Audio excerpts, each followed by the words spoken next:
தரமாக வெட்டி தருவார், எடுத்து போகிறாரு. ஃப்ரெஷ் மீன் தான் எப்பவுமே. என்னென்ன இருக்குதுன்னு சொல்லிட்டு அங்கே போய் ஹோட்டலில் வாங்கிக்கினேன். எக்மோர் எத்ராஜா நீ அடுத்த முறை மீன் எடுக்கும்போது கார்டு எடுத்துக்கலாம். கார்டு கூட எல்லாத்தையும் நம்பர் எல்லாத்தையும் போட்டு விட்டுலாம்.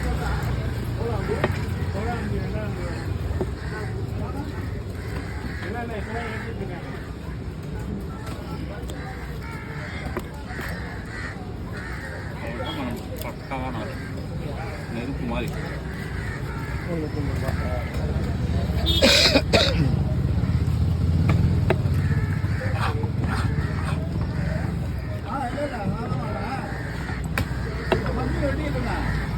கருப்பு சதெல்லாம் அப்படியே இருக்குன்னா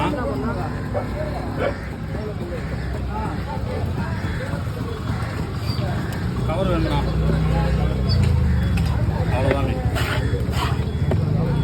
எல்லா மீனுமே இப்படி தான் பண்ணணும்.